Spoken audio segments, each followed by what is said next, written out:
मतलब इस तरह की मनुष्य वृत्ति होती है कि जब हमारा जन्म होता है तो हम में बहुत राग होता है, बहुत द्वेष होता है। देवता लोकों में उतना राग, उतना द्वेष नहीं होता, मतलब इतना पैशन नहीं जगता, इतनी उत्तेजना नहीं जगती कि बहुत अच्छा कर ले या बहुत बुरा कर ले।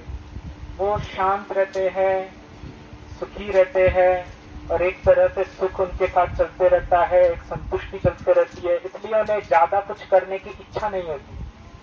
लेकिन मनुष्य लोग ऐसा होता है कि जब यहाँ पर जन्म होता है तो बहुत जोर जगता है, बहुत दम जगता है, ऐसे लगता है कि ये कर दे, वो कर दे, सब कर दे।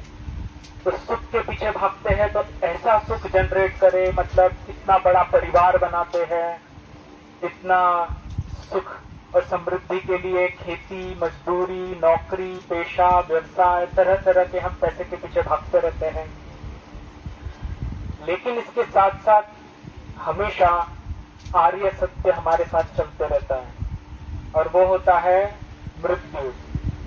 हमारी मृत्यु हमारे साथ पीछे पीछे चलती रहती है, साये की तरह चलती रहती है। जैसे साया कभी साथ नहीं छोड़ता हमारा, जब भी धूप आएगी वैसे साया हमारी जो छाया है वो जमीन पर पड़ेगी ही। उसी तरह, उसी सत्य की तरह हमारी मृत्यु भी हमारे साथ साथ चलती रहती है। तो मनुष्य लोग अगर ठान ले तो बहुत बुरा करते हैं। यहाँ तक कहा जाता है कि जो जानवर होते हैं उनसे भी ज्यादा बुरा कर सकते हैं। जानवर भी एक सीमा तक जाकर रुक जाते हैं, उतनी क्रूरता नहीं दिखाते, लेकिन मानव लोग उनसे भी ज्यादा क्रूर हो सकते हैं। लेकिन अगर मनुष्यों ने ठाना तो बहुत अच्छा भी कर सकते हैं।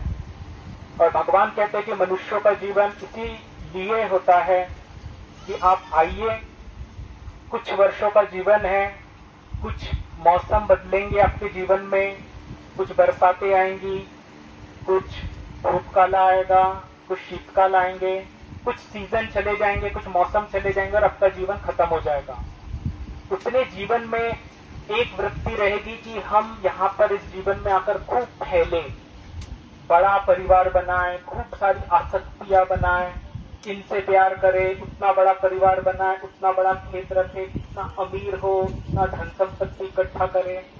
तरह तरह से छोटे से जीवन में हम बहुत फैलने का एक प्रयास करते हैं, बहुत फैलना चाहते हैं।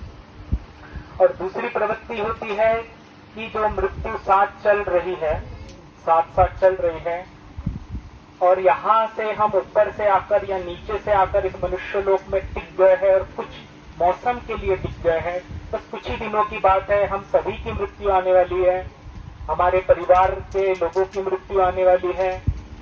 और इतने दिनों में हमने क्या इकट्ठा किया, ऐसी क्या धन संपत्ति इकट्ठा की जो हमें आगे के जीवनों में हमें फायदा देती रहेगी। तो एक बार जैसे मृत्यु इस तरह का आर्य सत्य है जो कभी पीछा नहीं छोड़ता, तो क्या हम सभी की तैयारी है मृत्यु का सामना करने की? तो मृत्यु का सामना करने के लिए भगवान बुद्ध ने एक बहुत अच्छा मार्ग बताया है। एक बार महानाम उपासक थे, और कहा जाता है कि वो श्रोतापन्न थे। कहीं कहीं पर लिखा है कि वो और भी सत्तागामी थे शायद। तो ऐसे प्रज्ञाशाली महानाम जो उपासक थे, भगवान के भाई थे, तो वो एक बार भगवान के पास आए और भगवान को बोला कि हम उपासक लोग बहुत बीमार पड़ते रहते हैं, और कभी कभी बहुत गंभीर बीमारी होती है। जैसे मैंने सुना उपासिका को कैंसर था जिसकी वजह से उनकी मृत्यु हुई। तो कभी कभी बड़ी गंभीर बीमारी लग जाती है। तो ऐसे समय उस रोगी उपासक को, उपासिका को क्या बताना चाहिए, उसको कैसे तैयार करना चाहिए मृत्यु के लिए। और ये जो कला है मृत्यु का सामना करने की, भगवान बताकर गए हैं, हमें सभी को आना चाहिए। बुद्धिस्ट होने के नाते, आप चकमा बुद्धिस्ट होने के नाते, या फिर सभी लोगों को आना चाहिए। तो ये सुन लीजिए कि भगवान ने इसके ऊपर क्या उत्तर दिया। भगवान ने कहा कि जब भी किसी की मृत्यु सामने है और बहुत गंभीर बीमारी से ग्रसित है वो आदमी, तो उसको 4 आश्वासन देना चाहिए सबसे पहले। ये 4 आश्वासन क्या होते हैं? बोले पहले तो उसको ये बोलना चाहिए कि आप चिंता मत करिए, आपको भगवान बुद्ध पर आस्था है। भगवान बुद्ध पर आस्था रहना क्या होता है? देखिए, श्रद्धा किसी किसी को होती है। शहर के लोगों को भगवान बुद्ध पर श्रद्धा होती है। श्रद्धा एक शब्द है, लेकिन पाली में श्रद्धा भी है और दूसरा शब्द है प्रसाद। प्रसाद का अर्थ होता है आस्था रहना, मतलब आपकी श्रद्धा के आगे ठोस हो जाना, सॉलिड हो जाना। आपने पूरा आधार पकड़ लेना कि यही मेरी आस्था है।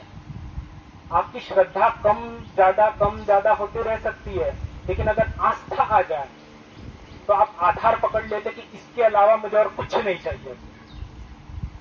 तो ये आस्था भगवान बुद्ध के प्रति होनी चाहिए। और भगवान कहते हैं कि ये उसे आश्वासन दिया जाना चाहिए उपासक या उपासिका को, जो मृत्यु के शैया पर सोया हुआ है, उसकी मृत्यु अटल है। ऐसे व्यक्ति को बोलना चाहिए कि आप चिंता मत करिए, आपकी बुद्ध पर आस्था है। और वो बुद्ध कौन है? बुद्ध के गुण आपको याद करा के देने चाहिए कि इन बुद्ध पर आपको आस्था है। दूसरा आश्वासन ये देना चाहिए, इसे विश्वास देना चाहिए उपासक उपासिका को कि आपको धर्म पर भी आस्था है। ऐसा धर्म, आप भगवान बुद्ध को तो आपने देखा नहीं है, लेकिन भगवान बुद्ध का धर्म सुना है। और भगवान बुद्ध का धर्म ऐसा होता है कि हमारे प्रासंगिक जीवन में हमें उपयोगी पड़ता है, हमें बहुत इस लोक में भी और परलोक में भी फायदा देता है। और ऐसा आधार बनाकर देता है कि आप किसी भी जन्म में कहीं पर भी जाइए, आपके